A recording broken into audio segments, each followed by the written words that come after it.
Hey guys, Wardy here, and just before we jump into today's video, I'd love to give you guys a quick little reminder that subscribing goes a long way to helping us here on the YouTube channel. So come down here, click that subscribe button, and don't forget you can click the little bell to turn on notifications so that you can see when we put up a new video every day. Thank you so much and enjoy today's matches. Hello YouTube, it's Wardy here, and I am so excited to bring you guys the first of what will hopefully be many of the WardiTV YouTube Showdown Series. These are going to be best of 7 show matches showcasing the best Korean players out there, and they are for YouTube. So you guys may remember I was doing YouTube only cast quite regularly previously, and I really want to get back into that, and I'm struggling a bit to do it, and I'm basically just sucking.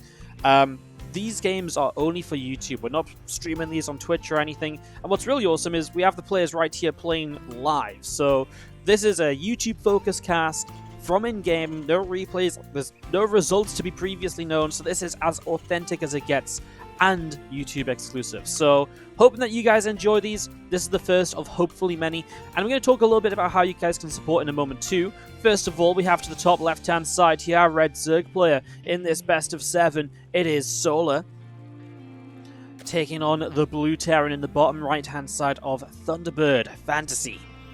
Of course, if you do like this video, do like, comment below, and subscribe. And also, what I really want to know in the comments is if we do more of these, who do you guys want to see play? Do you want to see innovation, rogue, stats?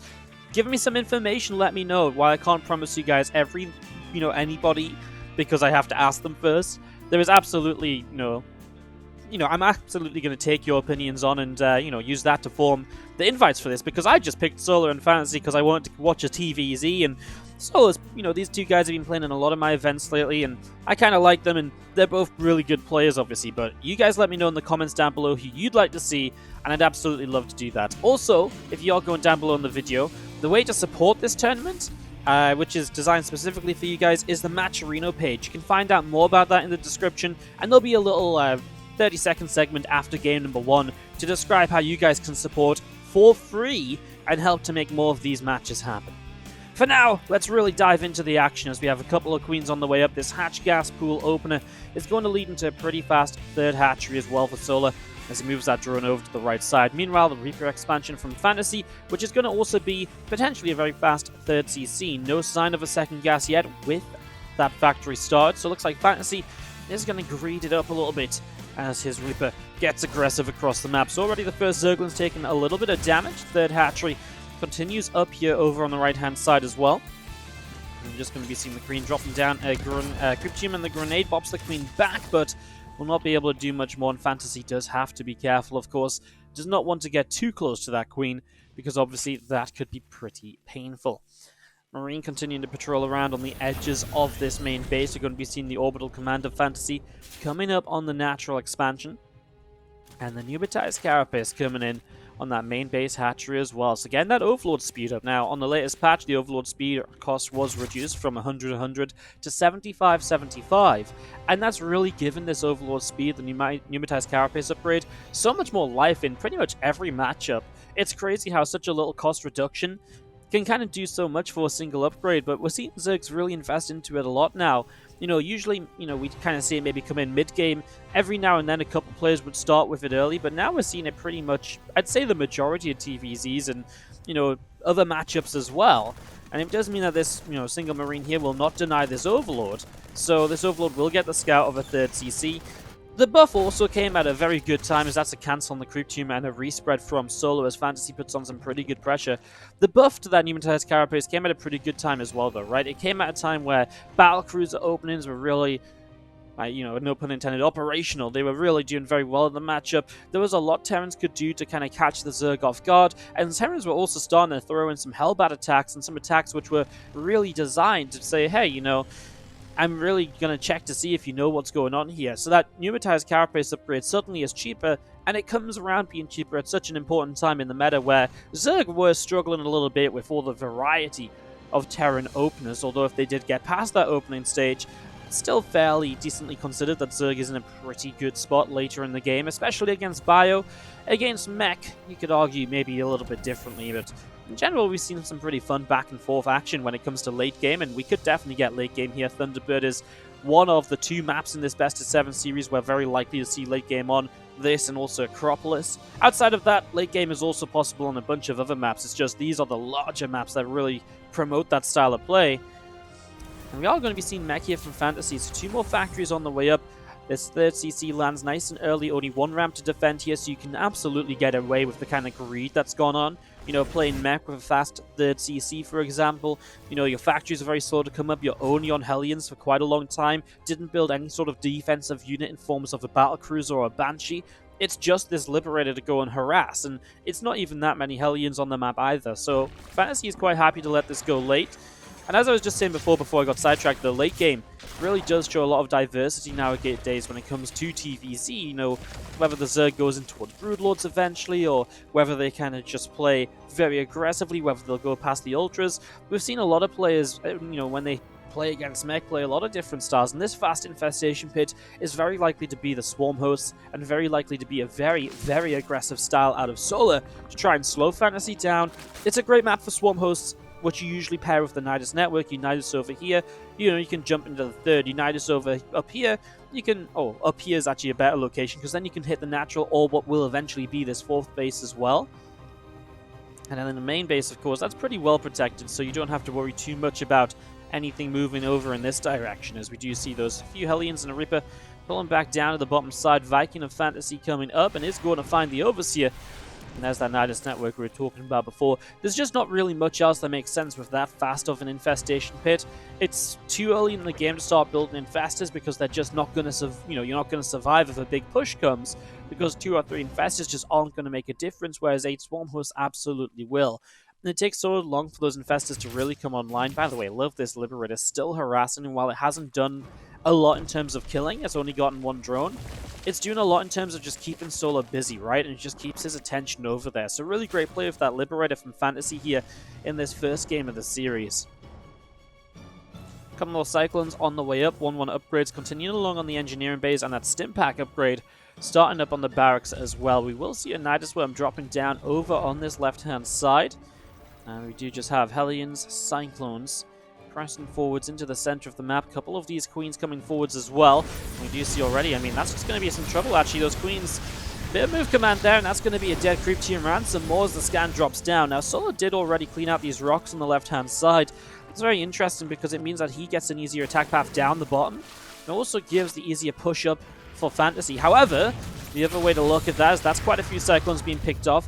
The other way to look at that is it means that tanks can't siege that high ground and then harass you elsewhere. So these are a couple of Cyclones going down as Solar hits the 3rd base as well. So some SCVs starting to drop. Macfield Accelerator not even started here. By the way, I'm talking about mech. I saw the 1-1 upgrades coming in on the engineering base, and it didn't even click in my mind. FanTaSy's switching to Bio. My god. Wow. So he's gone for a Hellion Cyclone over there. Sorry, this really took me a few moments to kind of click onto that, didn't it? You guys are probably screaming at the screen. Wardy! He's playing Bio. Yeah, he's switching it up. A couple of tanks coming out here. I mean, this could be great if Solar really does stick around on this composition and doesn't figure it out for a little while longer. Loving that tank defense here. The Locusts are going to go into the 3rd base once again, though, and that could cause some issues. Man, I even talked about those 1-1 upgrades. They just didn't click to me at all. Wow, slow start to the day. I'll have to apologize again for that one, guys. We do see those Locusts dropping down. Hellions and Cyclones still being cleaned up, and as a few SCVs will drop, it's getting a little bit painful here for FanTaSy to keep holding on, as we're going to be seeing 2 extra tanks just a little bit too late, really. I mean, now they're going to be on, jumped on top of by these Roaches, which are entering the natural. A Hellbat drop across the map isn't really doing much. Solar's already just pulled away. Now the Bio is starting to stem down to this low ground, but I mean, Marines don't even have combat shields. The Marauders will go a long way to helping out with this, but if this Nidus pops, we're going to see Swarm Hosts dropping Locust towards the natural in the main. FanTaSy knows that's going to be too much, and Solar will take game number 1 of this best of 7. My god, guys, I just can't believe I didn't see the Bio swap. It just didn't click in my mind at all. I was too busy talking about many other things. Wow, okay, well, Solar takes that first game, and it's just going to punish FanTaSy at kind of FanTaSy's weakest moment. Only 2 siege tanks, switching into Bio. Bit of a weak moment or two. Right, we are going to jump into game number 2. we will be on the YouTube video here, guys. A quick moment break. We're just going to quickly talk about how you guys can support these tournaments and show matches on the Match Arena page. For the description, for the link, you can find in the description down below. Alright guys, I just want to take 30 seconds to very quickly talk about the Match Arena page. Match Arena is a tournament fundraising website that we've been using for a very long time for a lot of our tournaments, and obviously we're trying to use it to fund these YouTube show matches as well. It's super simple. If you click on the link in the description down below, you'll come to the Match Arena page. You can click contribute over here, and you can even contribute without taking any money. WardiYT, a coupon code which will give you $1 to donate to the prize pool. Click contribute, boom, you'll add $1 just like that. If you want to contribute directly, you can add in some money of your own, or you can click these links on the right hand side. Doing these little quests will add certain dollars to the prize pool, and some of them are as simple as following me on Twitter or subscribing to us on YouTube. So check that out. There's also replay packs available for this series, and they'll be exclusively available here on the Match Arena page. So check that out. You will have to sign in when you get here, but you can sign in through a bunch of different options. If you've got any questions, please don't feel afraid to ask down in the comments below and support this tournament on the Match Arena. Okay, welcome to game number 2 on Disco Bloodbath. As we have to the bottom right-hand side, our Red Terran player FanTaSy taking on our Blue Zerg up 1-0, Solar in the top left. We're playing we started map number 1, Thunderbird was just given to the players, and from there it's going to be loser's pick. So this is FanTaSy's map pick to try and get one back on the board. Again, thank you for watching that quick little 30 seconds or so. I haven't recorded it yet, so I'm hoping I managed to keep it 30 seconds. About the Match Arena page, it's, like I said, it's how you're going to be supporting this event and supporting this series, and if you guys continue to support this series, we'll put out more of these show matches for YouTube, and yeah, hopefully it'll be very fun, hopefully it'll be very awesome, and we'll have a lot more. Like I said, very happy to take player suggestions as well, so do let us know down in the comments below. And of course, I'm going to do the typical YouTuber thing, hit that like and subscribe button. Just to take a moment to talk about where the YouTube is at. We've had a bit of a stalemate on the YouTube lately, where we've kind of just ran into some slower times. So really going to start making a bit of an effort to get it going again, and to try and get some better matches up and so on. We've just, certain matches just kind of don't get as much interest as others, and stuff like the China Team Championship, even though it has really good games with top Koreans, doesn't garner as much interest as if I just say, oh, here's a best of 3 between these 2 Koreans.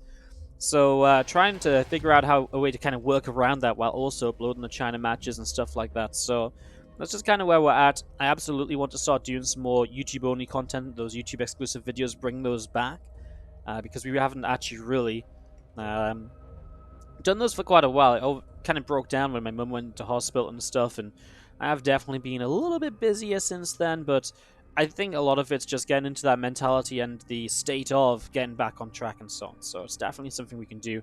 And these YouTube Showdown series obviously are, a way to kind of build it, build YouTube up again, and also to get into the rhythm of doing some YouTube-only content too. So you guys can definitely expect more of that.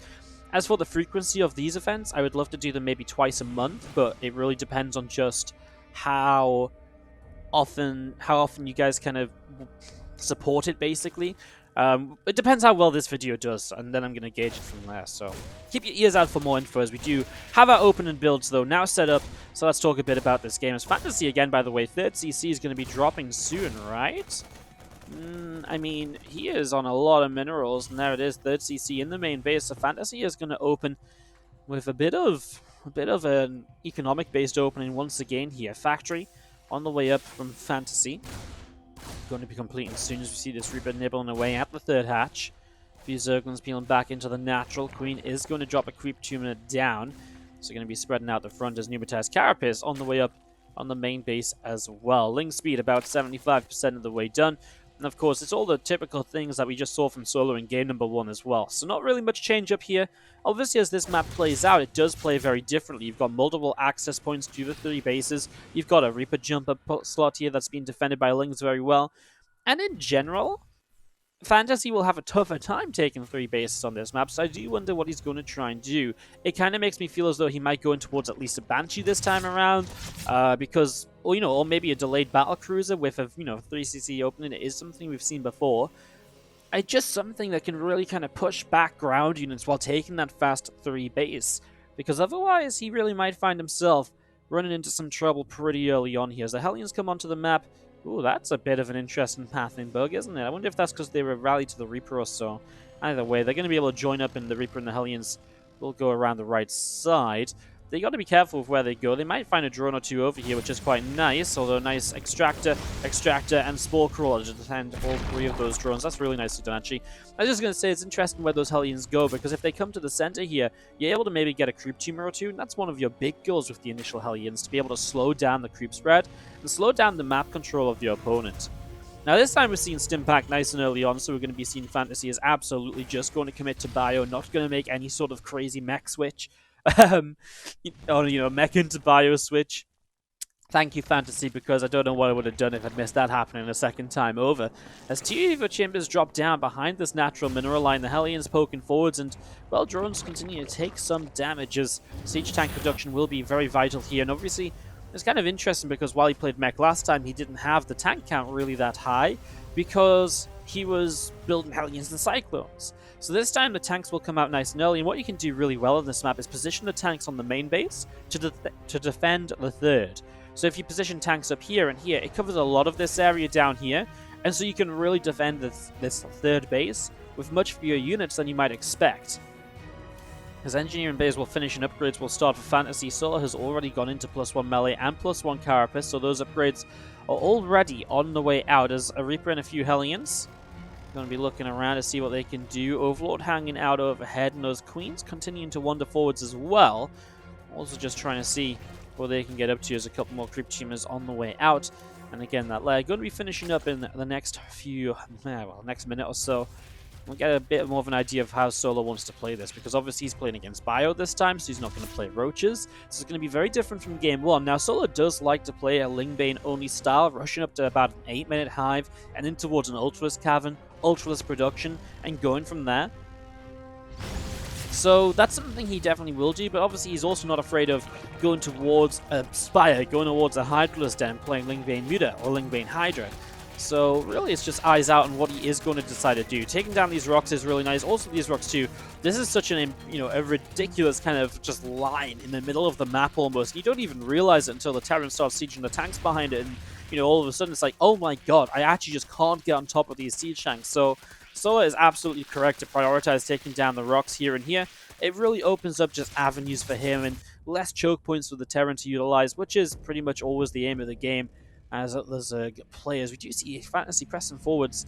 A lot of Marines, a couple of siege tanks pressing in here as well. Hellions coming forwards, and FanTaSy is going to get rid of a couple of creep tumors already. Zerglings, well, I'm going to struggle a little bit against this many Marines. The Banes don't have Bane speed for quite a while. I tell you what, these tanks, yeah, this position here screams out to me as Sola has this forward base.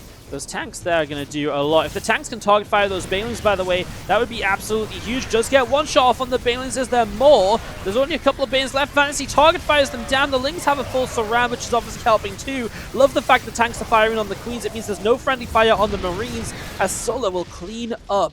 But the resources lost is massively in FanTaSy's favor. For this stage of the game, an 800 resource loss difference is really beneficial to him. At least Sola will have +2/+2 ahead of FanTaSy, and will have Baneland speed for the next fight.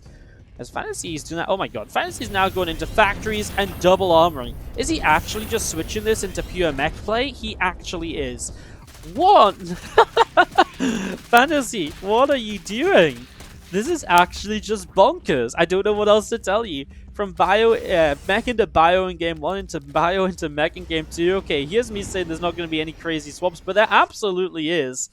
I mean, Sola is trying to go into a fast hive as well, and he's not really going to be set up for a fast hive with, kind of the typical sort of, kind of the typical sort of way you want to deal with mech, right? Because he's going to be on Ling Bane. What do you do with fast hive from there? You can't really rush to Broodlords. And Ultras are going to be amazing in this scenario against a mech player.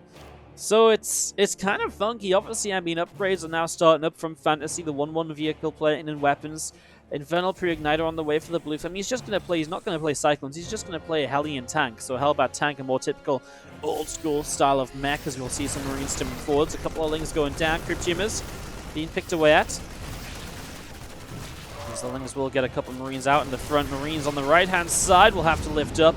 And they are able to get up and away as the Banes were rolling forwards here. So FanTaSy is applying some really good pressure with his 2 separate drops of bio units. And it's completely selling to Solo the fact that, hey, you should stay back, I'm playing bio. You know, there's going to be that big 2-2 bio push coming soon. You know, you don't want to over-drone.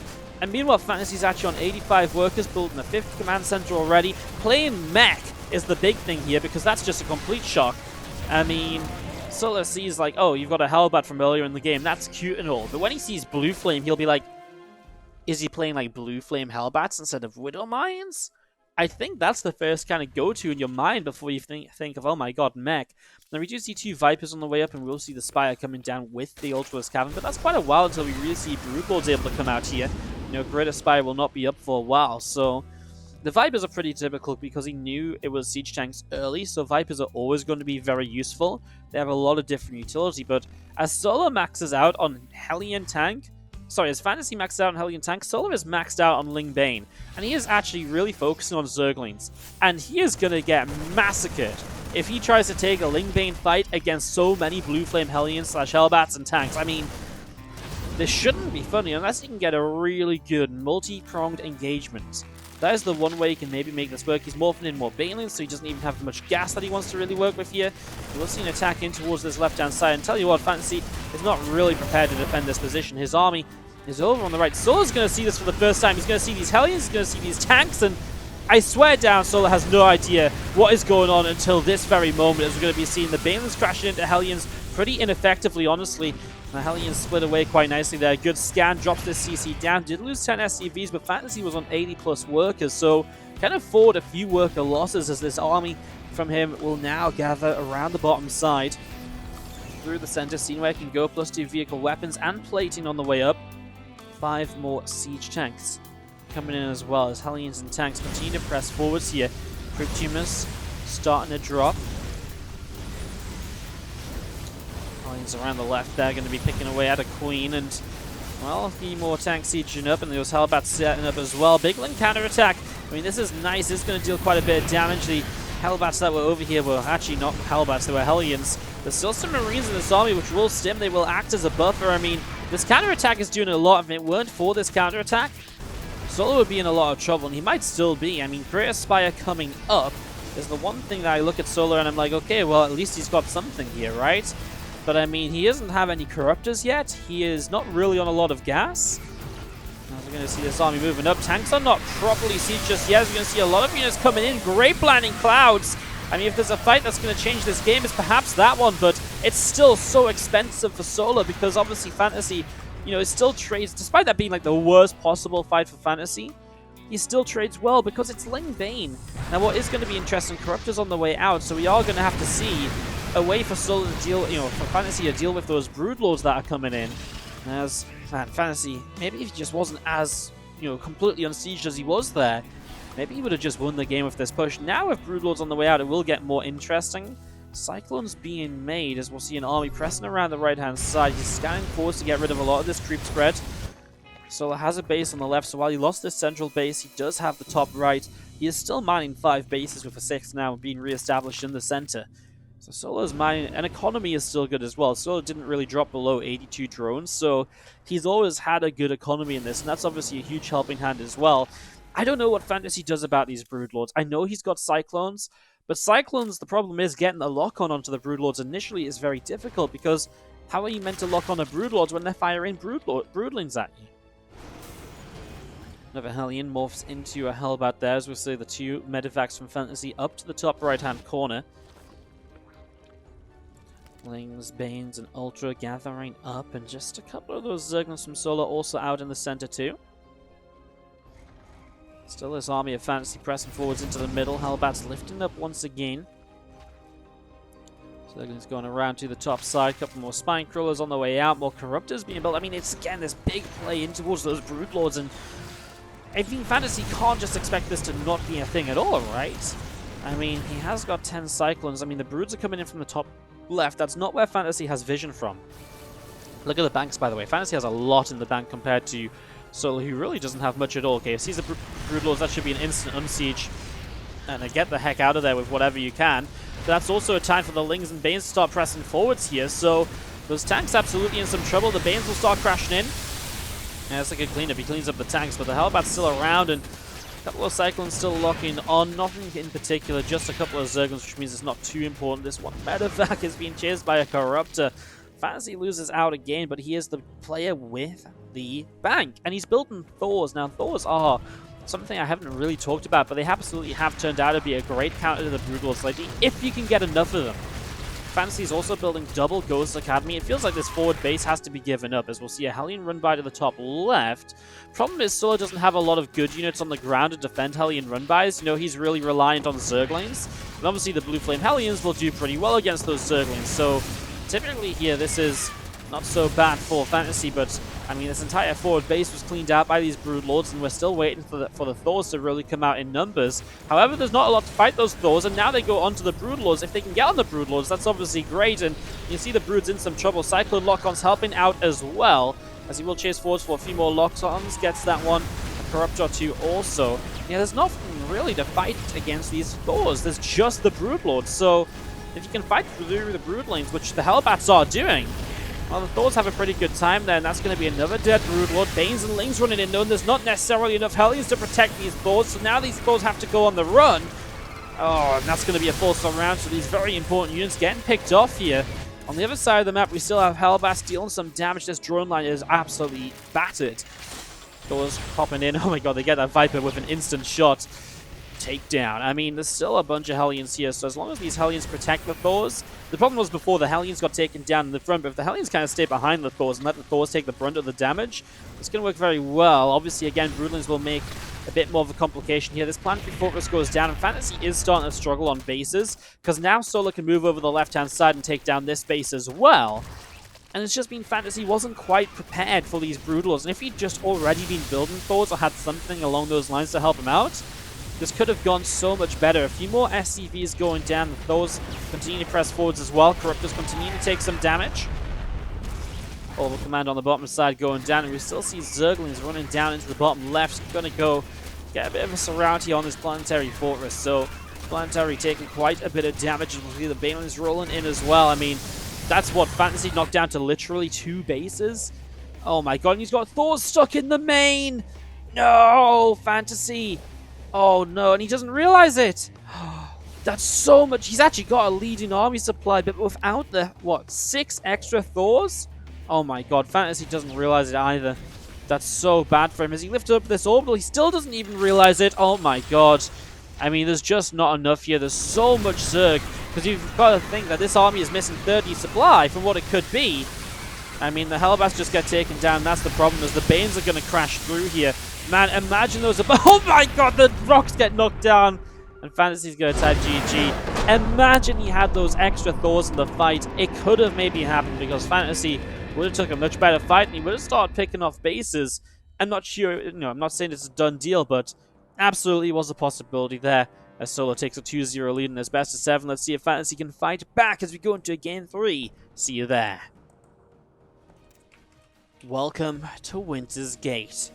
In the bottom right-hand side, I mean, at this point, I wouldn't be surprised if he swapped his name, because he's been swapping from mech to bio, from bio to mech. Maybe not his name as much as he could swap his race, would be the next big play from him. FanTaSy in the bottom right-hand side has just been playing a mind game of a series, but to no avail. Down by 2. Really needs to start putting points on the board. Otherwise, we have in the top left our blue Zerg player, Sola, really is just going to be running away with this series. So up 2-0. Sola is going to change it up a little bit here. Going to open pool first here on Winter's Gate. I wonder if he's just afraid of potentially a bit of a proxy here. You know, FanTaSy's down 0-2. It's a best of 7. It might be a good time to switch it up quite drastically by going for something just completely different. It's a tough one to call. It's a tough one to call, as we're going to be seeing the refinery here about to finish up from FanTaSy. So he's just going to get his gas rolling. We're just watching the Reaper expansion from FanTaSy. We'll see how aggressive Sola gets in terms of Zerglings. Obviously, if you go up to 6lings, there's quite a lot of pressure you can apply to the CC across the map. It could just be a couple and a queen, in which case he really is just being safe in case of the proxy play. I mean, it doesn't feel like Solo needs to be too cheeky or anything, right? So far, the macro games have very much so been going in his favor, without the need for him to do anything ridiculous, to do anything crazy. So far, okay, he is going to go 6 Zerglings. I mean, at the end of the day as well, though, 6 Zerglings, it's not like it's like, oh my god, he's all in. Can Solar kill FanTaSy here? It's just still more of a pressure play than anything else. And while it does set you back a couple drones from where you'd usually want to be at, you're going to get guaranteed benefits, right? It's either going to keep the Reaper at home or kill SCV and delay the command center, right? And if you keep the Reaper at home, you can deny scouting. And there's just a lot of different bits and pieces that can really add up. Now, it's not really an amazingly difficult map to stop scouting on anyways. So, let's see. I mean, the Reaper's going straight through the center now. A Marine being made by FanTaSy means he will have the potential to bring SCVs down here and to go after those Zerglings with that Marine. You can see the Reaper just turns around, so we'll start coming back. Absolutely the correct response is to pull SCVs here, because you cannot afford to lose the command center, which is exactly what, that would be dream scenario from Solo. So one SCV will go onto this here. Now Solo just wants to try and pick up as many SCV kills as possible. Good pull back here. And one SCV goes down. So far, not too bad. Good micro again. That's 2 SCVs killed. 3. I feel like 4 is too many. Okay, 3. 3, a delay on the CC, and lost mining time. I feel like 3 SCVs is like the most you can lose here, because any more and you're like, oh my god, you're like below 20 workers. Your CC obviously wasn't super fast either, so you don't have that orbital super quickly. FanTaSy's already a bit strapped for cash here, like he's strapped for minerals, and it's because he's thrown down the 3rd CC rather than going orbital and Hellions, then 3rd CC. So he's really sticking to this 3cc play. He's really happy to just say, okay, I'm going to lay back on any kind of aggression, and I'm really just going to give it a couple of moments before I get going here. Very interesting as this Reaper going to pop forwards up that little jump up there. And over the right-hand side, Queen from Solar popping out, and Reaper for the moment is going to be deflected. A few drones going to move down to the low ground as Link Speed and Pneumatized Carapace continue to come on in. Viking on the way up on the starport as we're going to be seeing FanTaSy. Again, just building up this command center here in the main base. So CC coming up. 3 bases, I mean, what's it going to be? Is he going to play Bio into Mech or Mech into Bio? Is he going to play, Sky Terran into Bio? Maybe that's the next switch up for FanTaSy here, because I don't know what else he could really go for to make this crazy. He's going to go Bio as the opener, so Stimpack on the way out. I did really like how that last game was going for FanTaSy. It felt like it worked very well for him. It felt like everything kind of went his way. He just was not prepared for Broodlords. And even then, imagine he had those Thors a little bit faster. He dealt with the first wave of Broodlords quite nicely. He just lost a bit of economy with it. And imagine he could have just dealt with those Broodlords a little bit better initially, right? He dealt with them eventually, but not right away. He could just deal with those a bit better. That game maybe could look so different. And again, I mean, even towards the end, those Thors that were stuck, if they were part of a fight, while FanTaSy had lost a lot of eco, his army supply was very good. And you got to remember that Solo was trading extremely ineffectively with Ling Bane against a mech army time and time again. And all FanTaSy really needs, because Solo's out of money, he has no bank, all FanTaSy needed was to have the, maybe if that army takes down a fight very easily, then you can pick off a couple bases, and then, you're floating CCs around, you get some economy going. Then maybe you can keep it going, because again, Solo is just so inefficient, and if he's losing economy, he can't rebuild Broodlords, etc. He has to be rebuilding Lings and Banes, and, then you just build Hellions. So that last game really was on a knife's edge. So FanTaSy goes into the engineering base. 1-1 upgrades will be starting shortly. Quite a bit behind the 1-1 of Solo, though. I mean, that's what, a 30-second lead? Which doesn't sound like a massive deal, but that's 30 seconds in which if a fight breaks out, Solo will absolutely have a huge advantage. As a Terran, you never want to be fighting the Zerg while behind on upgrades, and typically it's the Terrans that have that 20 to 30 second timing window where they can get some very strong pushes off, they can do some nice timings, and really make the most of the scenarios. The Hellions here fighting against those few Queens which push up this ramp. Hellions from FanTaSy will have to back away as the lair on the way out. Baneliness is about halfway done. Over on the left hand side, those Zerglings from Solo continue to gather together, as we will just be having still Hellions poking around. Only 4 Hellions, so really nice to keep these alive and to be very careful with these. SCV building in the slow zone here. I mean, just really setting up a defense on the 3 bases. I mean, this is a very safe 3 bases once you wall off in all these locations. So, Solo continues with the Ling Bane. This game, he is going to swap it up. A Hydra's Den compared to the straight to Hive play we saw in game number 2. So he's going to play Lingbane Hydra, which will typically still get a fairly quick hive because you will generally against Hydras go tanks, and the best answer to the siege tanks is generally going to be the Viper's Blinding Clouds, the ability to just shut down their shots. FanTaSy moves forwards here, but I don't know if he's just looking to really kind of force some units out because it kind of doesn't feel like a great moment to actually go and push. 2 Medivacs will be joining up. I mean, if 1-1 combat shields finishes before a fight breaks out, I can get behind that, but not, fighting without 1-1, fighting without combat. That's something I don't quite agree with, and he's pushing onto creep into a slow zone without scanning to see the army initially. I mean, Solar is going to end up backing away. But that did feel like a scary moment or two, right? Because Solar was absolutely just here, and I guess without the Baneling speed, it was a little bit scary. A Dropper Lord into the main is going to find a bunch of SCVs. And I tell you what, he also scouts extra barracks. So this time he knows FanTaSy is not being too cheeky. He knows that FanTaSy is just continuing to play into more and more bio.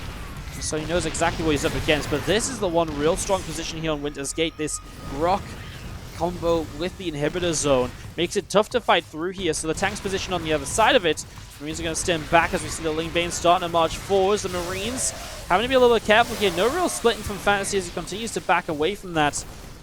Again, the 11 SCVs lost on the other side of the map is kind of painful because he doesn't really get any workers killed of his own. So has to be a bit careful with those Medivacs. I tell you what, those Hydras are on creep. They might be... Oh no! FanTaSy turns around and loses a full Medivac. Solo's able to make a pick off, and FanTaSy... that's 10 supply, which he should have kept. And it's 10 supply that should be on this side of the map to go and counter a drop or so, rather than now perhaps just giving Solo complete map control. That's a real shame, actually, because that drop could have done so much to just keep pressure up, etc. It's a nice find, at least shuts down that Dropper Lord that Solo was using to harass before the cause of those previous worker kills. It's 1 Medivac up on the top. We'll still find a cancel on the 5th base, and FanTaSy will just be looking to utilize these drops to buy time. But look at the 2-2 timing difference. There's a huge difference here, and as the Spire is already on the way up, Hive is about to begin. Solo just says, yeah, I've got Lingbane Hydra. It's a sturdy ground force. I don't need to go through that kind of passing phase into Ultras. I can just go straight up into Brood Wars because my ground force, I've taken a couple of good fights. I'm in a good position, and as I'm already in a good spot here, I'm going to be able to move myself into a position now where I'm just going to be able to continue holding on the ground. And then, the Greater Spire is going to come into play, and the Greater Spire is obviously going to be, my way to kind of... I can just get there safely, is what I'm trying to say. I'm just really elongating the explanation, but he just knows he can get to Broodlord safely. And that kind of, again, just takes that Ultra phase of the game out of the way, and just means FanTaSy has to skip straight up to already kind of having, like, ghosts and all the rest of it.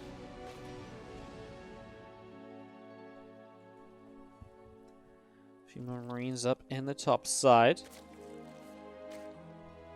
A lot of SCVs going down. More Marines dropping in the top right-hand corner. Things, Banes, Hydras coming up to the top, and we do see Marines just loading back up into those Medivacs. Overseer going to be flying in toward the main base. Again, Lings just continue to run forwards here. Marines going to lift up into the Medivacs and pull away to the side as extra barracks will be dropping down. Again, this army from FanTaSy continuing to press forward. It's going to try and hit this 5th base. He's really going very drop heavy, but if you play this drop heavy, you have to be so careful of not losing too many units because Soul will just overwhelm you through pure trade and value if you're not careful, as we see the Greater Spire starting. Again, the Viper is going to be a great way to slow down any sort of tank-focused push because Blind Clouds are just going to be so good there. I mean, look at the creep spread. That's just how much control Solo has had from picking off FanTaSy's armies earlier in the game. He's got creep right on the wall off of FanTaSy. That's crazy. There's just so much control, and there's enough Medivacs to lift up these Marines because there's going to be more Zerglings running in here. Well, these Marines trade for a little while longer down on the low ground. He does lift up and he doesn't lose too much actually, so that's a bit of a better trade from FanTaSy. Still has a Medivac drop up here, which honestly could do quite a lot because Solo is focused on the bottom side of the map, so that is a location to watch out for.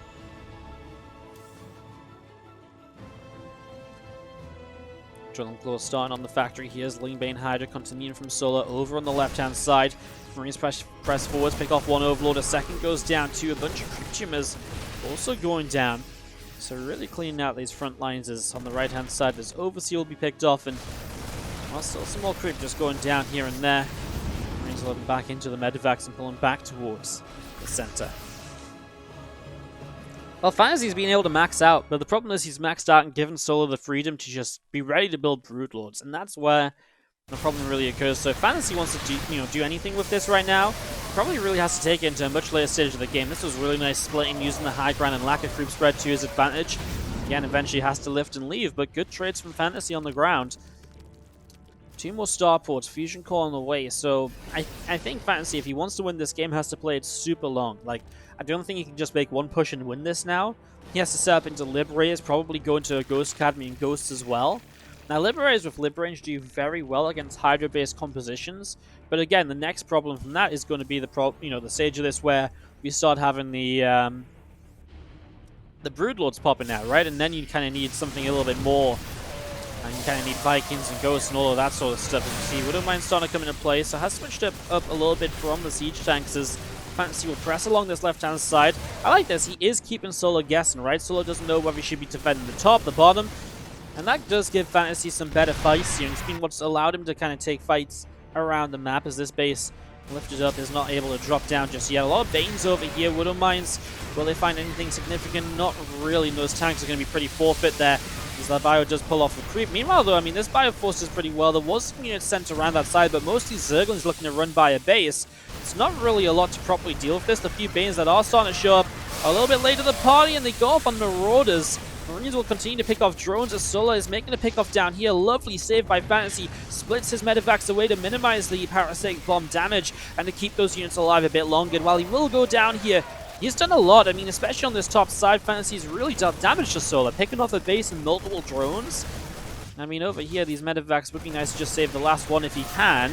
Also would be nice to save this medevac. Gets the Spore Crawler to make a save for save, but he's actually going to go dive into the main. Keeping up the pressure here as the medevac count will begin to rebuild. He's going to move up here and clean out this area to get this new base. It's an interesting map when it comes to taking these extra bases because, I mean, FanTaSy's really stretching himself in, taking the bottom 6 o'clock and this 2 o'clock base. So really has to be careful about that. It really opens, the door for Solo to really be effective with the counterattacks and the harassment. Is he going to send another drop around? I mean, the same holds true for FanTaSy though, right? His drop play has been very effective because it's pulled Solo so thinly around the map here so far. Widowmine or two just begin to burrow up as we're going to be seeing units here from FanTaSy having to kite all the way back up this ramp. Solo's just going to keep charging forwards. FanTaSy will have to Stimpak once again. Parasitic bomb off on the medevacs, and there's so many Banelings here. Solo just going to crush his way through this. I mean, production's starting to be picked off. Those Banelings crashing in on the bottom left-hand side. FanTaSy's starting to get Liberators up, besieges them up in range of the Hydralisks. FanTaSy's army supply just doesn't really exist anymore as SCVs are dropping left, right, and center. I mean, this drop across the map of a few Widowmines is not really going to do much. I mean, to make up for 43 SCVs lost, absolutely not, as Widowmine will pick off the Viper, the medevac here. Chase down. I mean, 12 drones is nice, but again, it's too little too late for how much damage FanTaSy is currently taking. And Solo just came rampaging up that ramp and takes a 3-0 lead here now. Puts himself on match point. This could be just a complete shutout. Hopefully not. Hopefully we have FanTaSy fighting back, but Solo has been taking commanding leads in these ZVTs and has done a very good job of it. On to game number 4 as Solo looks to take down this show match. Hey guys, just jumping in quickly to again mention that Matcherino page. If you didn't do it earlier, do consider jumping into the description down below to get a link on over here and to check out the Matcherino. Again, it is a contribute and a WardiYT will give you $1 to add for free. If you want to add some of your own money, it goes a long way. It helps us raise the prize money to get better players, and it will help us to fund these so that we do more of them again in the future. So check that out. Again, it's in the description down below, the Matcherino link. Enjoy the rest of the games. Game number 4, and it could be our last, as in the bottom right hand side, our blue Zerg player from Triumphant Song Gaming. This is Solo. Up against the red Terran player on the top left hand side from Pixel 1 FanTaSy. Both of these players often playing in the China Team Championship. Pixel 1 and Triumphant Song Gaming both actually leading their groups at the moment, so make sure you check that out. We do cast it on the Twitch channel, of course. Link down below in the description, as always. As we do see, FanTaSy is going to resort to the proxy racks. Now, Solar is going to be very careful here and is just going to go kind of moving forwards a little bit with the drone, just seeing what's up. He is going to miss the racks with his first Overlord. Second Overlord pathing is going to go right over it. So he is going to get the information here. Now, it is a 2 racks rather than a 3 racks. So FanTaSy will have a gas back at home, and he will have, you know, a factory on the way, a command center on the way sooner than, you know, it's not completely all in. It's more pressure focused. 3 racks, much more all in. You need to kind of win the game. 2 racks, if you can trade well with the drones and, you know, slow Solar down a bit, take some good fights, there's a lot you can do. Now, Solar finds this with the second Overlord. What that means is he can't do a lot with early drones. He's going to start bringing 3 of them forwards, and that's mostly to stop the bunker coming up. But he's not going to be able to delay the barracks, and obviously Marines will be out. Solar's on 19 drones, and that spawning pool is on the way up. I mean, he kind of went very heavy on drones, so his spawning pool is very late here. So he's got a long time to defend without the pool. I mean, it's going to take that little while longer, it feels like. So it's annoying as now the Marine is going to have to fight against quite a lot of these drones. I mean, a lot of drones being pulled. This is already economic damage being done, but obviously lost in the SCV, which means he loses the chance to build up the bunkers. He has 1 more SCV, but at this stage is a bunker realistically going to finish up here.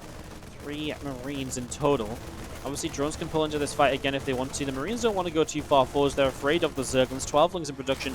FanTaSy is now starting to make Reapers with the gas that he's been mining. So following up with Reapers is very interesting because obviously the Reapers will outrun the Zerglings when they're slow.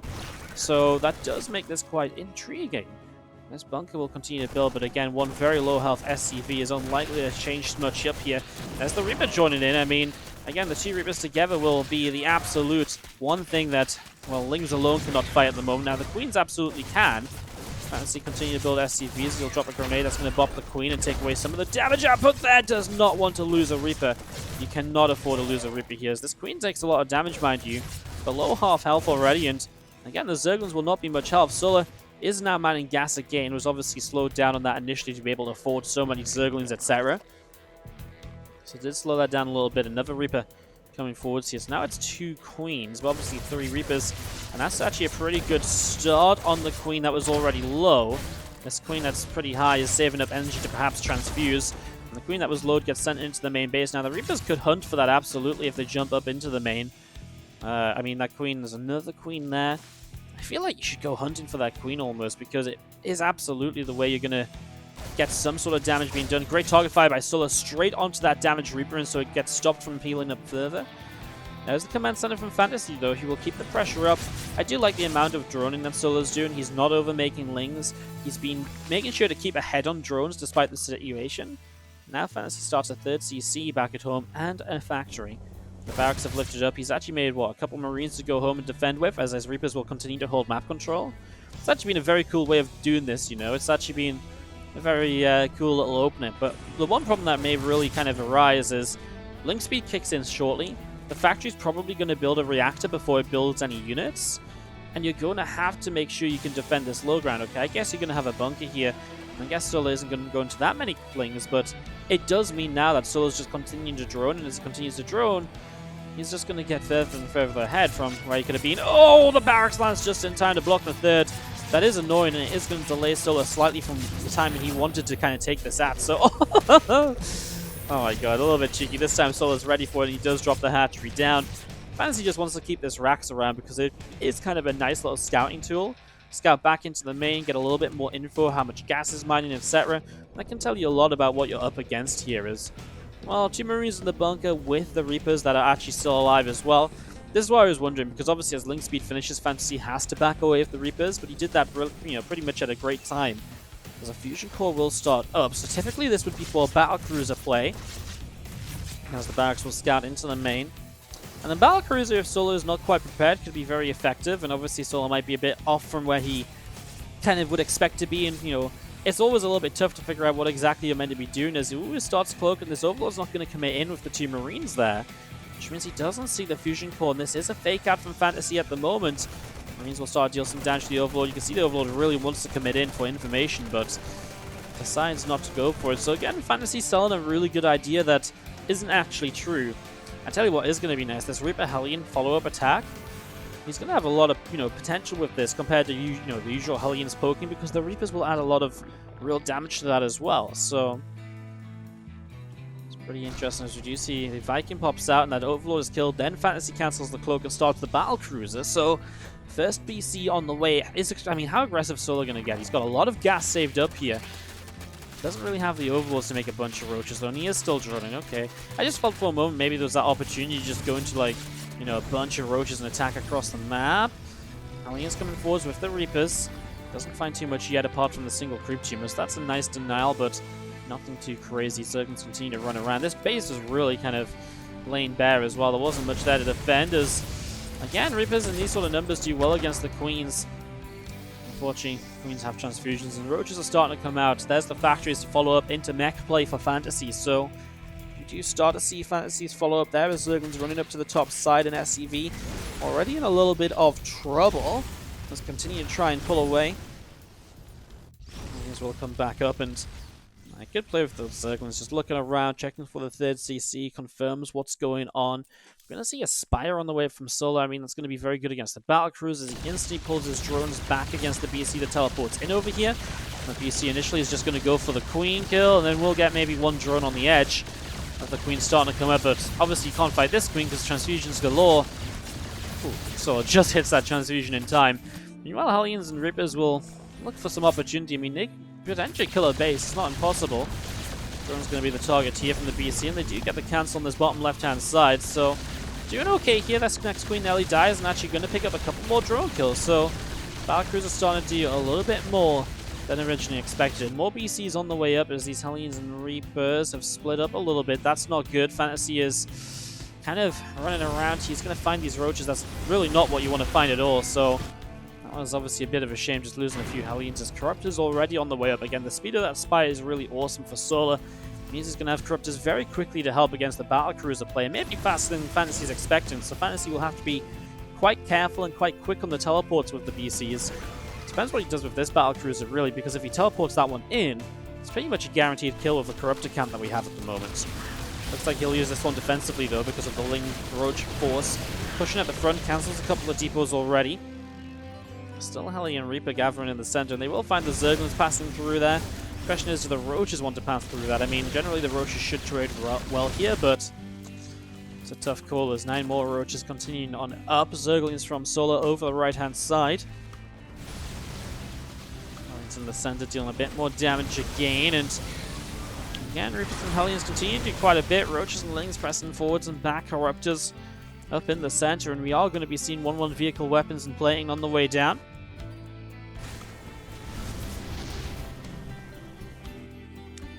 Corruptors still continuing up to the top side. Another couple of siege tanks going to be sieging up. Roach is still setting up as well. Macfield Accelerator on the way out as the Corruptors go into the main base and going to go and, of course, spray down the starport is their choice. Interesting. Not sure what you really gain from, of course, I mean, I guess obviously you don't deny starport production, right? But typically I wouldn't imagine stopping the starport production was kind of a go-to, because we're kind of okay against the starport right now. Oh my god, that BC is going to go down. Cyclones are getting lock-ons at least, but no Magfield means that they're very slow to damage, and so the Corruptors get out without really too many losses. FanTaSy going to set up a missile turret at the frontier. A couple of siege tanks from FanTaSy moving down the right-hand side, and those Corruptors from Solar continuing down the right as well. Extractor starts up on the 4th base. A couple of extra spines dropping in. 10 more swarm hosts on the way out. Plus 1 flyer attack continuing up as well on the spy. I mean, swarm hosts obviously help deal with this mech army. There we go. That's a nice little catch from these Cyclones, getting a couple of Corruptors. Obviously, though, I mean, kept the starport alive. It has halted BC production and down to only 2 BCs.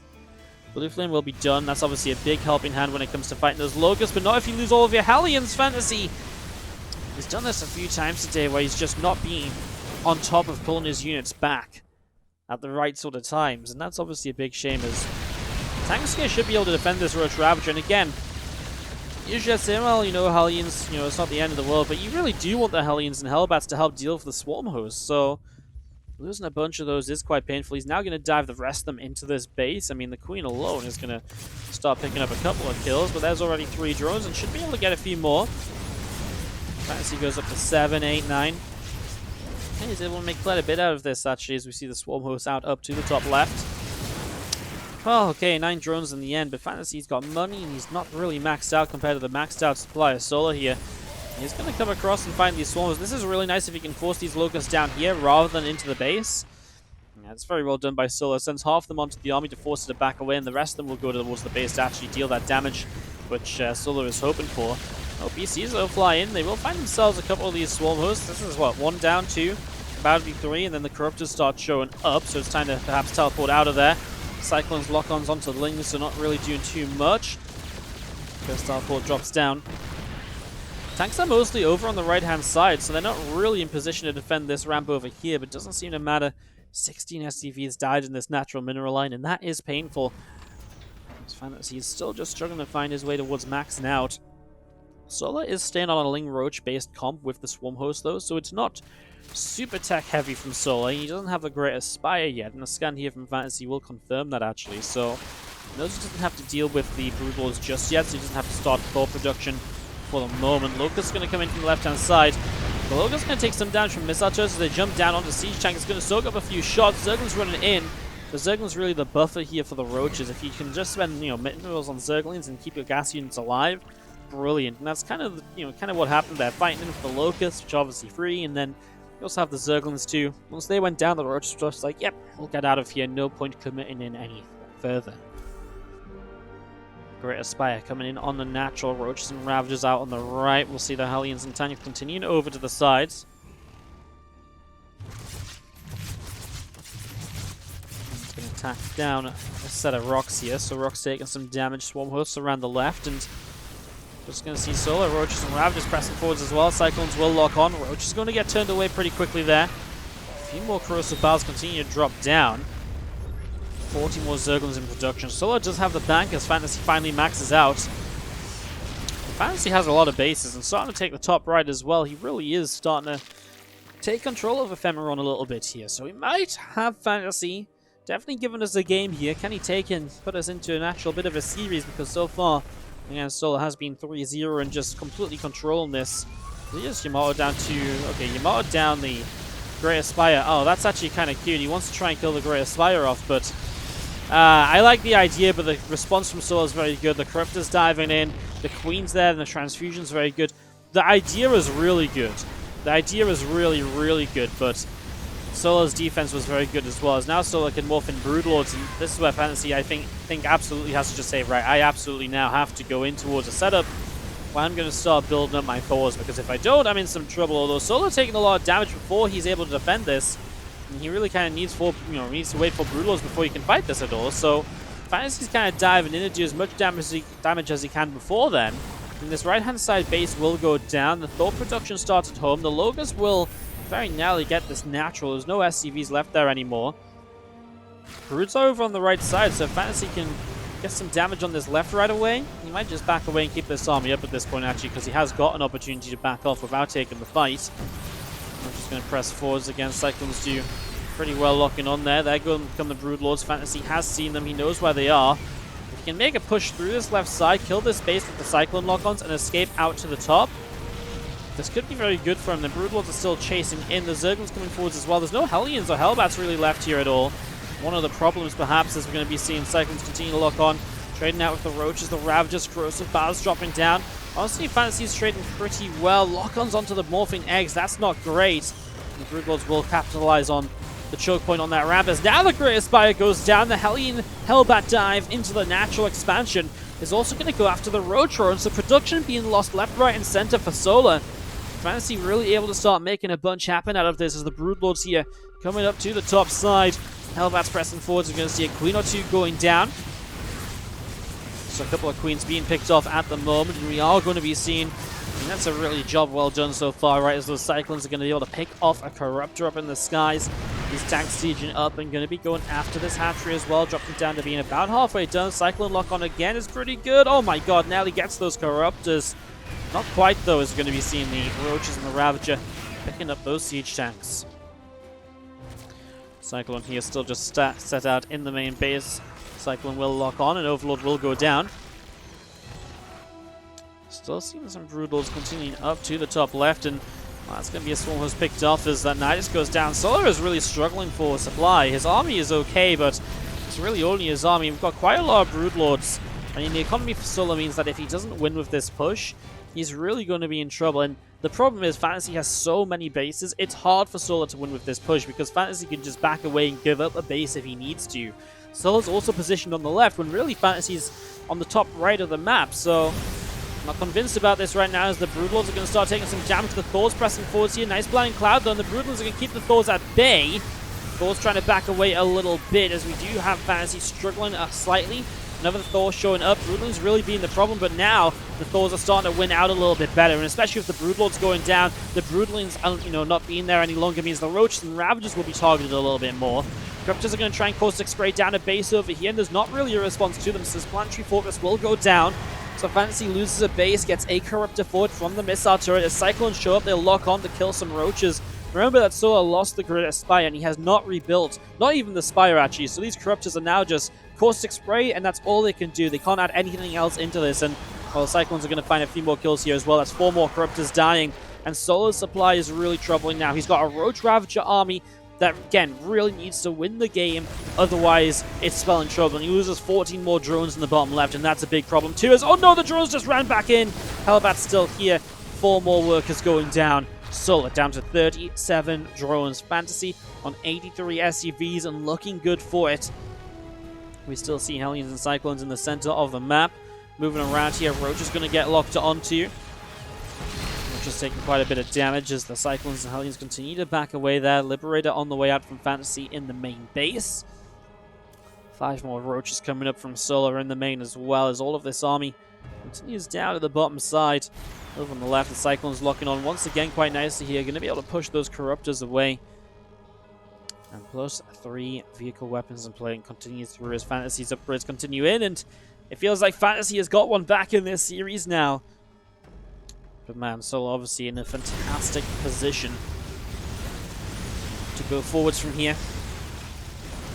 Hellions and Cyclones picking up a whole bunch of creep tumors and some nice fungal growth. Going to lock down some of those Hellions. A couple of Cyclones going down as well. FanTaSy continues to pull away up toward the top side. Cyclones again locking on. Roach Ravager Force taking a lot of hits.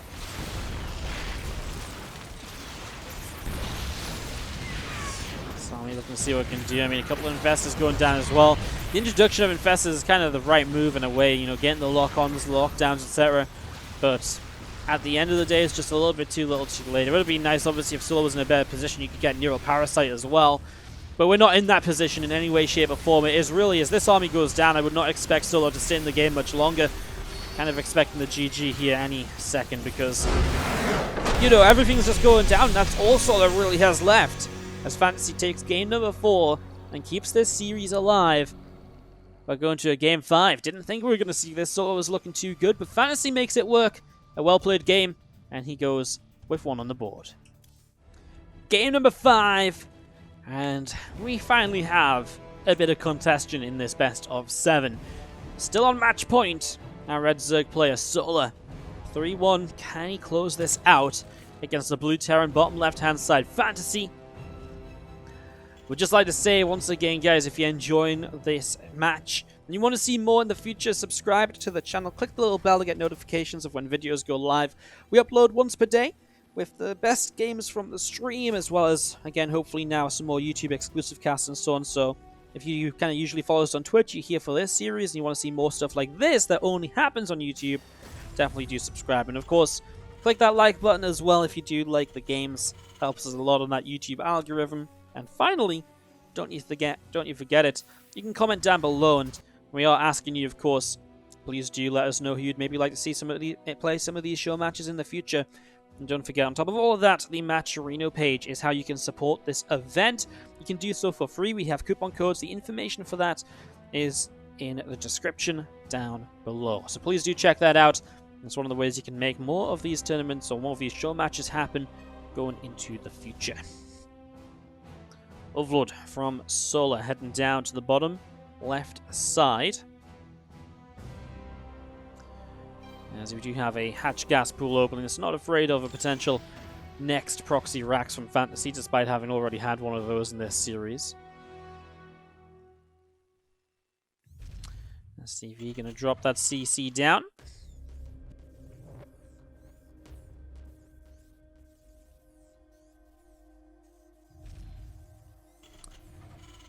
So Command Center is just going to be dropping in there and just seeing this Reaper expansion getting rolling.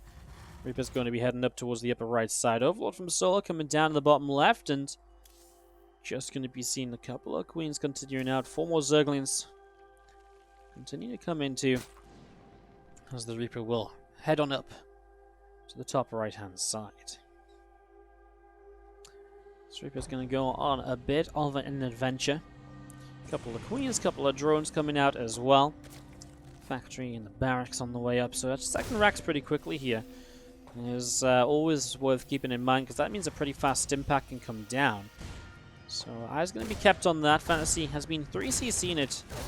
Obviously didn't 3CC last game, but kind of did. Like after the 2 racks, he went 3CCs pretty much as fast as he could.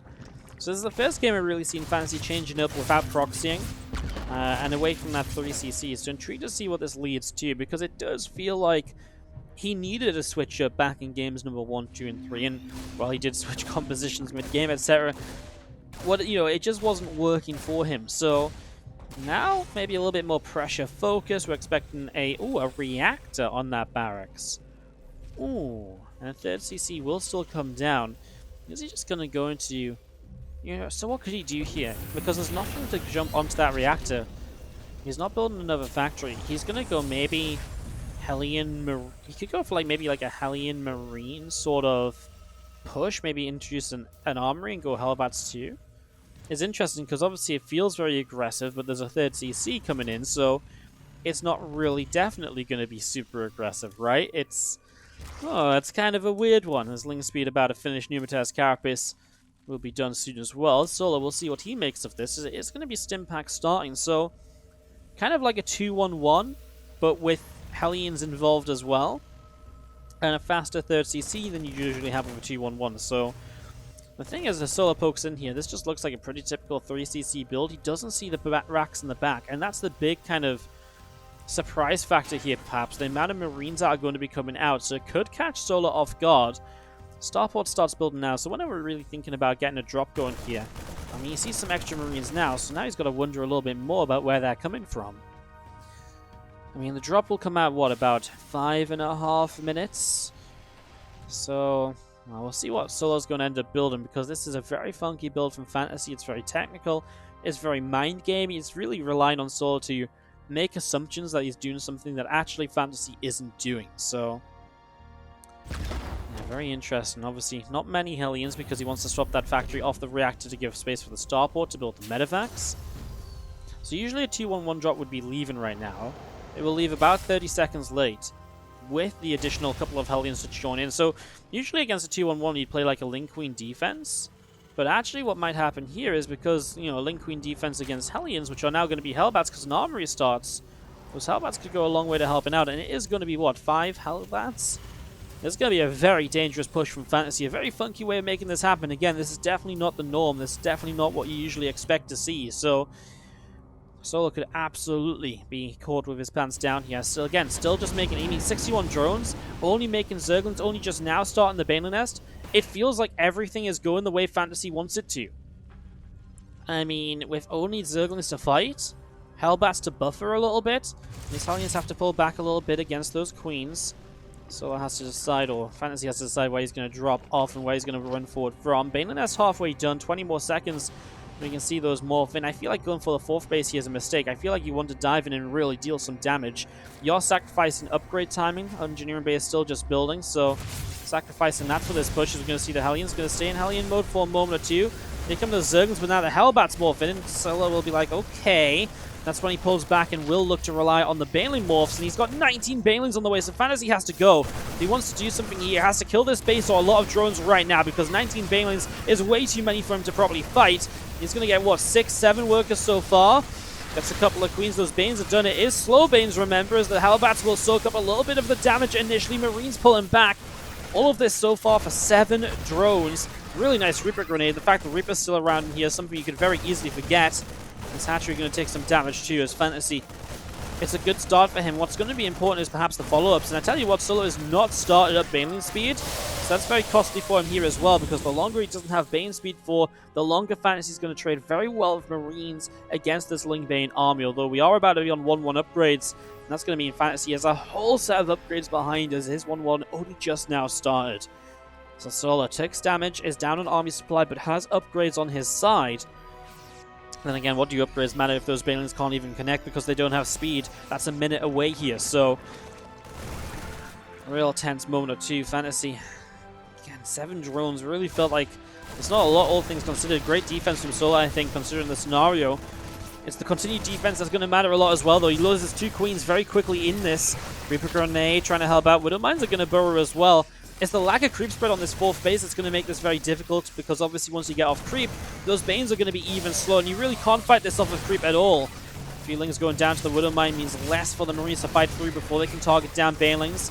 He's now going to start running forwards. That first Widowmine, which is nice. It's exactly what FanTaSy's hoping for, because he's still rallying units across the map. Bane speed is seconds away from taking in here, and that's going to be so important. Good target fire takes down a Baneling, though it does blow up the Widowmine in the process. The Overseer now being brought in as well as reinforcements. Need to be careful where they're rallying. Do not want to go up that top side. Feels like Solar, I mean, is definitely in some trouble, right? The army supply is very far ahead from FanTaSy, but those upgrades make a big difference. And now with Baneling speed, this should get a lot easier. A couple of Banes cancelled there before this attack continues. Against the lack of creep spread that's really hurting. Love this counter-attack. Not a complete wall-off here yet, but there are units back at home to defend as well, so FanTaSy shouldn't have too much trouble with that. All the Zerglings go down there. FanTaSy needs to stim over there. He is losing SCVs. Again, that shouldn't be too much continued damage, because 15 SCVs. That's crazy that Soul is able to get 20 SCVs out of this. I mean, the units were so nearby. That's really a shame. 23 SCVs lost, and that brings FanTaSy's economy back a lot. Before this, he was up 6 workers on Solar. I'm going to continue fighting, looking to pick away at those Banes. He's going to get the Widowmines to fire again here. That's always really nice. If you get a second shot off on Widowmines, you don't always expect that when it comes to fighting in ZVT. Bane attack now setting up in that top left corner. Tell you what, FanTaSy's actually moving up the top side with a completely different set of units, so he's really going to start multitasking this. I'd love it if he rallied a bit more towards that third, a location he's shown weakness for before. Solar is going to lose this top side base, which was coming up, so that will go down. +2 melee still coming in as Lings and Banes are going to come forwards. And the depot's down, so doesn't even have to use Banelings here initially. That's painful because it means even more Banelings to go off on Marines, etc. Widowmines going off on just a couple of Lings. I tell you what, really, it's just these SCVs are taking a beating, and that's going to be at least 3 or 4 more. 11 more SCVs down. FanTaSy really taking a lot of eco damage there, but those are very good Widowmines. Picking off a lot of Lings. He's still pressuring down on the bottom right side too. Remember, Solar is still up. 2-2 upgrades to 1-1. Does Solar have enough Banelings in this bottom right-hand side, though? Apparently not. He's going to morph in a couple more. Good target fire from FanTaSy. Now pressing forwards. Those Banelings that are morphing are in some trouble. There's only one Baneling here as FanTaSy can just target that down, but he is fighting against 2-2. Now he's going to have to move forwards with the rest of his army on the top side. The problem is it's very risky to do that while you're still microing and stepping, so FanTaSy's having to be very cautious here of these fights that he's taking. As Solar going up in towards Hive Tech. Here come the Banes from the south. FanTaSy saves a few of those Marines, but maybe not everything he could have saved. A little bit of an engagement down here as well. FanTaSy had to lift up. Planetary Fortress coming in on the 4th base, something that's, FanTaSy's gotten going throughout all of this aggression. If Solar hits Hive Tech and gets into Ultras, I do feel FanTaSy's going to be in some trouble. And I mean, Solar's going to hit Hive Tech with money in his bank. But can FanTaSy take advantage of that? Because again, FanTaSy's army supply is way up there, and FanTaSy's about to have 2-2, so the upgrades are going to even out here. Solar's upgrades delayed by the fact he didn't have Hive. We'll go Adrenal Glands, Ultras Cavern, and 13 more Banes, mostly to counterattack though, which again leaves this attack on the bottom side with a lot of potential. However, those Widowmines, I like that they actually ran past the Banelings, which, well, unfortunately they still didn't burrow, so will not get too much done, sadly. Oh, Liberator's shown up and actually doing some damage. The Queen Count's obviously been picked away at a lot throughout this game, so that's really nice. Oh my god, Widowmine did just blow up a medevac there, but not too substantial. Over here, it looks like Marines cleaned up after the depots went down. Ultra Cavern is closing in on finishing up here again. It's a huge moment here from Solar. FanTaSy has got Liberators, I guess, which is a big helping hand against those Ultras. No Marauders in the army, though. Adrenal Gland's about halfway done. 2 more Liberators on the way out the starport. 3 upgrades coming in on the engineering base still.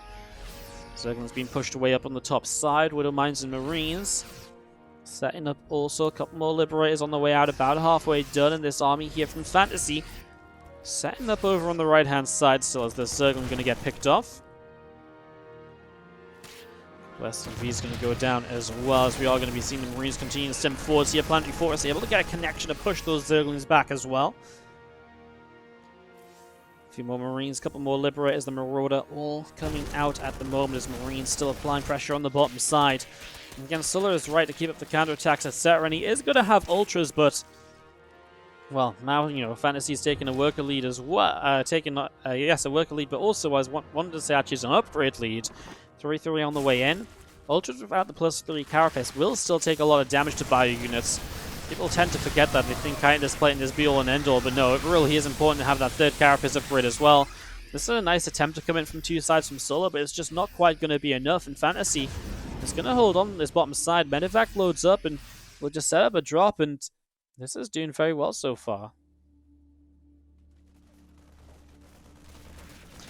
So we're seeing these Zerglings here, picking up a couple of Marines, more Zerglings from Sulla, running around over to the left. Marines picking up more of these Zerglings once again. A couple of Liberators will siege up on that bottom right-hand side, and still a lot of Ling Bane on the counter-attack here. So FanTaSy, well, how does he deal with this counter-attack? Lifts up, Planetary Fortress will pick up a couple of Banes on the back side. A few Marines coming forward. I mean, the third base is almost sacrificed. Sulla will have to give up this bottom right base, though. I mean, this entire mineral line is just going to go down. 27 SCVs. It's a great counter-attack in as Sulla trying to hold in here. A couple of Liberators repositioning. Queen's very important in this moment or so. Very good Widowmine shots. Sulla, I mean, FanTaSy has to deal damage in this scenario. Sulla's getting a lot done on the other side. Also, not just picking off drones, but picking off supply depots, supply blocking his opponents. Ultras are going to go down here. Well, transfusions. Oh my god, so many transfusions, keeping it alive till the end. Going back in towards the Liberator fire, and the Ultras will get transfused a little bit further. We will see a Widowmine going off, but the Liberators will be abandoned here. One of them unsieges and runs away from those Ultras. Still Ling Bane over here from Sulla. Now FanTaSy has enough units to come forwards and to chase those Lings away. We'll be able to reland the third base. Has a bunch of energy on this orbital. In fact, on all of his orbitals. Definitely has some mules he could drop down if he's low on cash, which he kind of is. Spire on the way up from Sulla here. 15 minutes in a very scrappy game. Great Widowmine. Only 4 Zerglings left to attack into the third whip. But it feels like for the first time, Sulla's created a bit of breathing room for himself where he's finally able to just sort of sit back and not have to deal with FanTaSy's army sitting on the edge of his creep spread. So Sulla finds himself with a few moments, but again, that upgrade lead is gone. It's now in FanTaSy's favor. FanTaSy has, you know, not many Liberators, but he does have some Liberators against the Ultras which are out, and it's not like there's a ton of Ultras either. And FanTaSy's adding Marauders into play too, so he's also got a better way to help deal with those Ultras. And he's going to try and run by this base. Absolutely nothing to defend again. I mean, there's a bunker on the way up to FanTaSy. He's just not committed units there, and that's the issue. He needs to commit the units there for long enough to get this bunker up, and then, you know, he can leave it to just that bunker, but trying to be a bit greedy, and it's not paying off for him as those Liberators siege up quite far back. I'd love to see them siege up this area here, where they're going to really force this kind of, you know, army away if they don't want to protect this base, although Sulla just says, okay, I'll give up this base anyways. Sulla has Lings in the natural expansion. In FanTaSy, continue to take economic damage here, down at 32 workers. Liberators are unsieges. The Ling Bane Ultra Force starts to come in, while one of those Ultras gets picked off right away. Liberators starting to push up in towards this fourth base now. Again, the Liberators are absolutely one of the key features here that could save the day. Widowmines are going to line up some shots as well. This is a massacre because Sulla's army is running up a choke point ramp. The Liberators are doing so much. The Banelings are eventually going to run out of numbers as well. And as the Ultras escape through Liberator fire, that's not pretty. Corruptors will come in to try and save the day, but Marines will get underneath them. And FanTaSy still has the army advantage despite a very, very low economy. One good thing for FanTaSy is he's always able to keep up that fourth base because the Planetary Fortress is able to hold against what is a very low number of units that are running by here from Sulla. Lings running forwards here. The few Marines are so important to keep alive because you need to fight against those Corruptors. He'll get one of them. The second one not down just yet. The Ultra has been transfused and oh my god, a lift up here. Is there a kill on that Ultralist? No! FanTaSy is going to get pushed back. And again, his reinforcements are, you know, they're there, but they're not super high in numbers because of all the damage he's been taking. A Liberator over here will find some drones, deny some of that mine from Sulla, and that's so essential for FanTaSy right now to slow down Sulla's economy. Can't believe this base didn't go down. 93 health it survives on. We're seeing a hell of a game here on World of Sleepers. There's a few more Lings and a couple more Banes still on the way out. This Liberator chase to the top side as well. Bio Army from FanTaSy. Down to the bottom is Zerglings, a Ultra Banes as well, trying to run over. Libs trying to set up. A few Banes will cancel. The Wooden Mines burrowing up right away there in Solar. Back over the right side as those Liberators sieging. We'll see a medevac full of Marines going to boost away down the bottom. A couple more Banelings and 4 more Zerglings popping out here in a few moments' time. Well, this base is still in trouble. Can you believe it? I mean, I kind of can, because I mean, at this point, the 4th base is going to mine out sooner than the 3rd because Solar's been able to apply so much pressure on that 3rd base. Solar is still just struggling to trade against this Bio Army. I mean, that's the problem, right? And it always kind of will be as long as the 3-3 upgrades in play for the Terran. FanTaSy will be able to take good fights here. This Liberator comes very far forwards on its own. I'm not sure about that because the other Libs are quite far back and the Corruptors do get some shots off. I don't mind actually blowing up as much Bio as it is blowing up Zerglings. 12 more SDVs. FanTaSy now down to 26 workers. Again, resources loss is hugely beneficial to FanTaSy, and that's why you survive on such a low economy. Marauders will tank those Bane hits there. Solar is almost out of minerals as well, though, as we see this Bio Force. Lifts up into a medevac to try and get away, but a lot lost, and now Corruptors will take the moment. Viper will fly into a Will Mine. The Corruptors are going to clean up the Liberators, though, and without Liberators, how do you fight against those Ultras? I don't know if you do, as these Marines in the corner are going to trade very, very well. I mean, got to give FanTaSy credit where it's due. He's finding every opportunity to deal damage here. It's just a couple of these fights are falling apart from Widow Mines are going to burrow up, and they will get to go off on the Corruptors here. That's nice. Pushes them back a little bit, but there goes the final Liberator that was in this. And, well, Bio doesn't have a lot of supporting units for it right now to kite away against those Banelings. I mean, the Banes go down. The Lings can't really run forwards either. And 19 minutes in, we're still scrapping it out on World of Sleep as FanTaSy 34 SCVs has been able to rebuild a little bit at least. As we still see this little bit of Bio chased away, though. The Corruptors going after the medevacs. FanTaSy still running all the way across towards the Planetary Fortress, which will get a couple of kills. I mean, the Planetary is obviously huge at this moment as well. That's a base that's completely unprotected. The main base relocated. Oh my god, FanTaSy is about to lose the rest of his economy, basically. If this mineral line goes down, I mean, Solar knows the importance of that, as does FanTaSy, hence why he's coming forward to try and protect this here. Oh my god, 21 drones going down at the same time. Widow Mine drop gets pretty much the entire mineral line. That's absolutely huge in a moment like this, as Marauders are kind of left on their own against an Ultra. They should be able to get this kill. Reinforcements coming in. Solar's going to lose out some very important units here, including these Queens. There goes the Ultra, and the Marines don't quite get a Corruptor. Overseer escapes away as well. At least he keeps this base alive so he can mule up and re-land it. Oh my god, the Widow Mines are coming back off cooldown over here, and Solar's going to lose all 3 clumps of drones. 34 drones left over now, and that's hurting too, as we are going to be seeing the Bio Force from FanTaSy coming around the bottom right-hand side. An extractor set up here. I mean, that's all that's down there. Can't believe this base is still so low. FanTaSy pushing forwards once more in this game. What a game this has turned out to be. This has truly become something rather special here, as we're going to see this Bio Force continuing in. Zergling's going to go off, and GG! FanTaSy takes game number 5 of this best of 7. Okay, guys, one last time we're going to mention this Match Arena page here today. Thank you so much, everyone, if you've already contributed. But don't forget, if you haven't already, it's super simple. Go to the description, click on the Match Arena link. It'll bring you to this page. And if you contribute and type in WardiYT, it'll give you $1 to add to the prize pool for free. And again, it helps us raise money for more of these events and helps us to just keep putting these on, helps us fund them. And if we get to fund them, we do more of them. If we get more money, we do higher prize pools. We get even better players with more on the line. You can get the replay pack as well for this best of 7, which is only available exclusively on this Match Arena page. So check it out. Enjoy the rest of the matches, guys. Thanks so much for tuning in today. Game number 6, and this is turning into quite the epic, especially with the way the games are going. I mean, we're talking about, what can you even say? Like, just absolute chaos in that last game. FanTaSy's consistent, aggressive play. Brilliant stuff. To the top left-hand side, our red Terran player is FanTaSy. And he is going up against the blue Zerg in the lower right-hand side from Triumphant Song Gaming, Solar. Game 6 of this best of 7 series. And FanTaSy is opening with a proxy.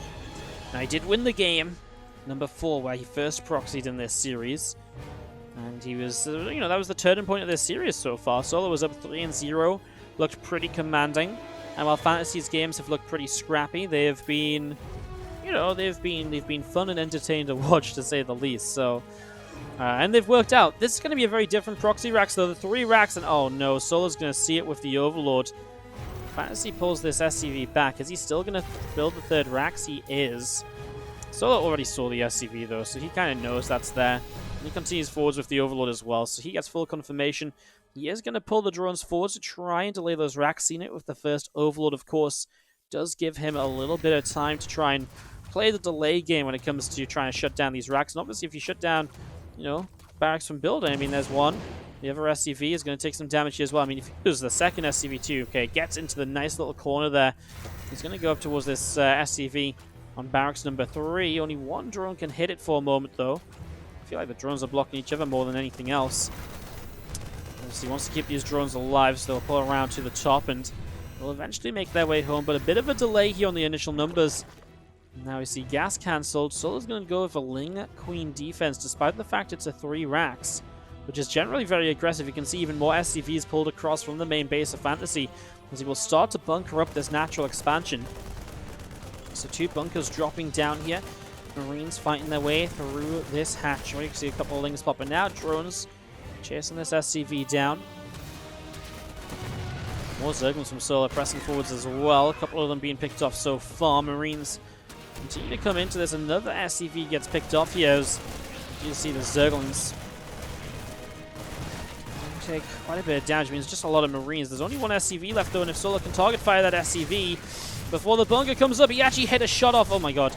So he hit a shot off onto the Marines up here with the Queen, and that was a big mistake, because hitting that shot means that this bunker was allowed to finish. This bunker finishing, well, that's absolutely disastrous. These Zerglings are going down very quickly. One of the Queens has fallen too. And I mean, that's just so much damage done. FanTaSy is going to take us to a game number 7 on Triton. Oh my god. We've gone the distance. We'll see you for game 7 here in a moment. Well, this is what you dream of every match coming down to. An ace match.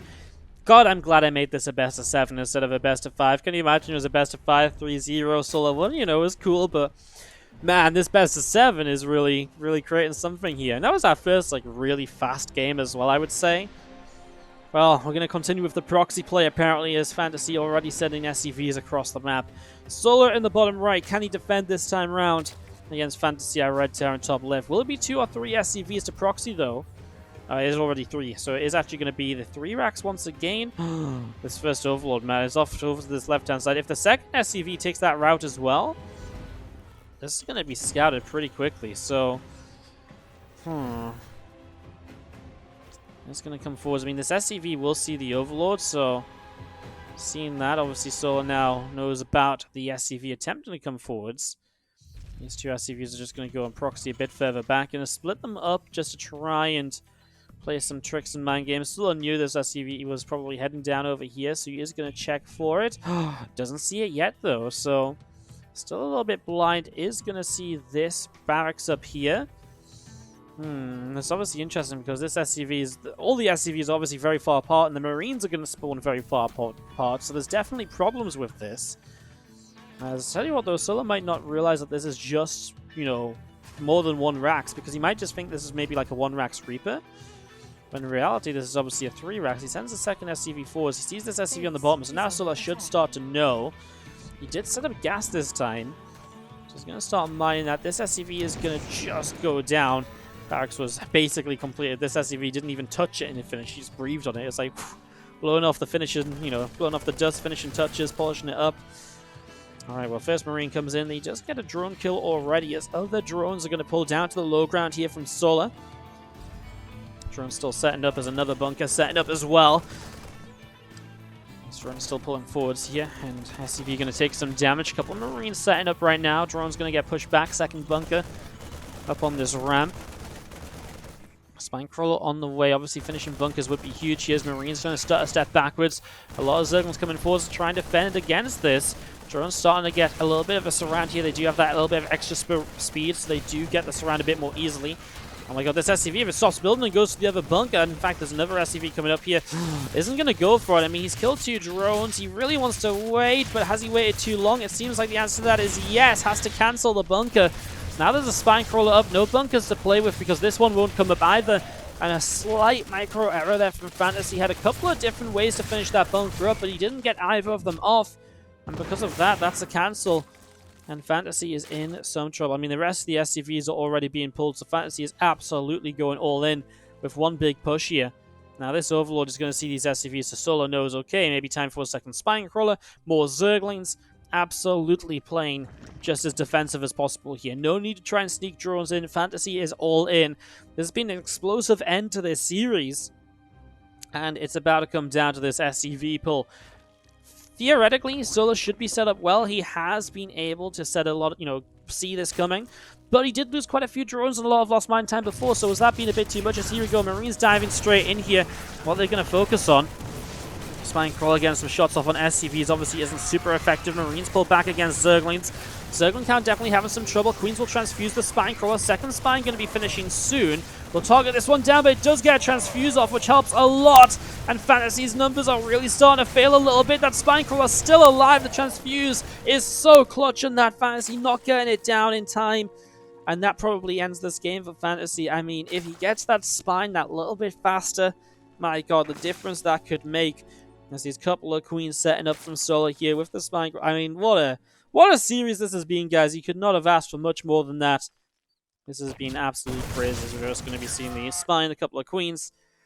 I mean, this is enough to defend the Zerglings as well to obviously buffer for the Spine Crawler. And they should just come forwards, and the Spine will slowly pick away at the Marines. And Solo is obviously mining off 15 drones compared to a mule at home from FanTaSy. So FanTaSy, after winning 3 in a row, his proxy racks in game number 7 is not quite going to work out. The Zergling's going to go for a bit of a wraparound Lings, trying to pick up those Marine kills, and they will do so. GG. And Solo, he was so dominant in games number 1, 2, and 3, is able to take this series down 4-3 in the end. GG's and well played. Well, that's going to wrap up our first WardiTV YouTube Showdown Series show match. I hope you guys enjoyed. As I've been mentioning, obviously, Match Arena link in the description is your way to support these matches. Whether you want to donate directly, there's also coupon codes to support the tournament for free or support these show matches for free. So do check that out. There's also clickable links, etc. too, so go check that out. You can also get the replays of this series exclusively on that Match Arena page. Outside of that, guys, thank you so much for tuning in. If you didn't already, hit that like button or comment down below and consider subscribing to the YouTube channel. We'll hopefully have more of these YouTube exclusives coming for you in the next few days. Hope you all enjoyed. Have a great rest of your day, and I'll see you guys next time.